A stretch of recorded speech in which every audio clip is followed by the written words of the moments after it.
क्या आप कल्पना कर सकते हैं कि देश की राजधानी की सड़कें सोमवार को वीरान हों और दफ्तरों के ताले दोपहर 10:30 बजे खुले? क्या आप सोच सकते हैं कि वीवीआईपी कल्चर पर जो इतना लंबे समय से चला आ रहा है उस पर कैंची चल जाए और मंत्रियों के विदेश दौरों पर पूर्ण विराम लग जाए? जी हाँ, दिल्ली की सियासत में एक ऐसा भूचाल आया जिसने न केवल फाइलों की रफ्तार बदली है बल्कि आम आदमी के जीने के ढर्रे को भी चुनौती दी है। प्रधानमंत्री नरेंद्र मोदी की ऊर्जा संरक्षण की अपील को ढाल बनाकर मुख्यमंत्री रेखा गुप्ता ने मेरा भारत मेरा योगदान अभियान के तहत जो फैसले लिए हैं उन्होंने पूरी दिल्ली को चौंका दिया है। ये सिर्फ एक सरकारी आदेश नहीं बल्कि एक जीवन शैली बदलने का फरमान है। मुख्यमंत्री रेखा गुप्ता के इस अभियान का केंद्र बिंदु पेट्रोल डीजल को बेतहाशा खपत को रोकना है और गहराते ऊर्जा संकट का समाधान खोजना है। सरकार ने स्पष्ट कर दिया है कि अब पुरानी परिपाटी से काम नहीं चलेगा। इस रणनीति का सबसे बड़ा हिस्सा है डिजिटल दिल्ली। सरकार ने स्कूलों, कॉलेजों और यहाँ तक कि अदालतों से भी ऑनलाइन मोड में आने की पुरजोर अपील की है। मकसद साफ है, सड़कों पर गाड़ियों का रेला कम हो और बिजली की खपत में भारी कटौती की जा सके। ये कदम न केवल पर्यावरण के लिहाज से महत्वपूर्ण है बल्कि तकनीकी युग में दिल्ली को एक नए सांचे में ढालने की कोशिश भी है। यातायात प्रबंधन को लेकर सरकार ने जो टाइम टेबल सेट किया है वो किसी भी कामकाजी व्यक्ति के लिए हैरान करने वाला है। दिल्ली सरकार के दफ्तर अब सुबह 10:30 बजे से शाम 7 बजे तक चलेंगे, जबकि एमसीडी के कर्मचारी सुबह 7:30 बजे ही अपनी डेस्क पर होंगे। समय के इस भारी अंतर के पीछे का तर्क पीक आवर्स के ट्रैफिक को बांटना है। इतना ही नहीं, सरकार ने वर्क फ्रॉम होम को सरकारी गलियारों में अनिवार्य कर दिया है।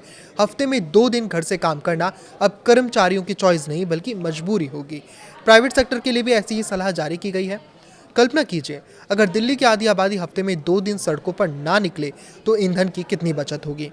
इस अभियान का सबसे दिलचस्प हिस्सा है मेट्रो मंडे, सोमवार, जो आमतौर पर भारी ट्रैफिक और ऑफिस की जल्दबाजी के लिए जाना जाता है, अब पब्लिक ट्रांसपोर्ट के उत्सव का दिन होगा। सरकार ने न केवल अपील की है बल्कि लालच भी दिया है। जो कर्मचारी पब्लिक ट्रांसपोर्ट अपनाएंगे उनके भत्ते में 10% की वृद्धि की जाएगी। इसके साथ ही नो व्हीकल डे की अपील और 58 फीडर बसों का जाल बिछाने का फैसला ये बताता है कि सरकार निजी वाहनों की निर्भरता को खत्म करना चाहती है। माल ढुलाई के लिए ट्रकों के बजाय ट्रेनों का उपयोग करने का सुझाव व्यापारिक ढांचे में एक बड़े बदलाव का संकेत है।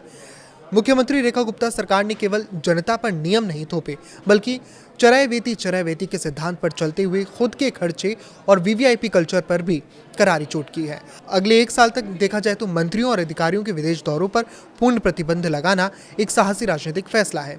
सरकारी अधिकारियों के पेट्रोल कोटे और भत्तों में 20% की कटौती ये संदेश देती है कि फिजूल खर्ची के दिन अब लद चुके हैं। अगले 6 महीने तक नई गाड़ियों की खरीद पर रोक और सरकारी कार्यक्रमों को रद्द करना ये दर्शाता है कि खजाना अब केवल जरूरी कामों के लिए खुलेगा। ऊर्जा बचत के लिए दफ्तरों में एसी का तापमान 24 से 26 डिग्री तय करना और मास्टर स्विच की व्यवस्था करना, ऐसी जितनी भी तमाम चीज़ें हैं वो छोटी दिखने वाली हैं लेकिन दूरगामी पहल है।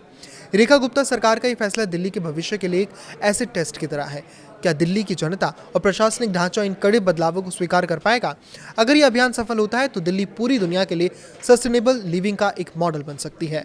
हालांकि ऑनलाइन शिक्षा और कोर्ट की कार्यवाही के अपने तकनीकी और सामाजिक आयाम है जिन पर बहस जारी रहेगी, लेकिन एक बात तय है, मेरा भारत मेरा योगदान अभियान ने दिल्ली वालों को यह सोचने पर मजबूर कर दिया है कि राष्ट्र निर्माण में एक दिन की गाड़ी छोड़ना या एसी का तापमान बढ़ाना भी कितनी बड़ी देशभक्ति हो सकती है। ये देखना दिलचस्प होगा कि ये चौंकाने वाले बदलाव दिल्ली की हवा और यहाँ के लोगों की जेब पर कितना सकारात्मक असर डालते हैं। इन नियमों पर आप क्या सोचते हैं हमें कमेंट करके ज़रूर बताएं।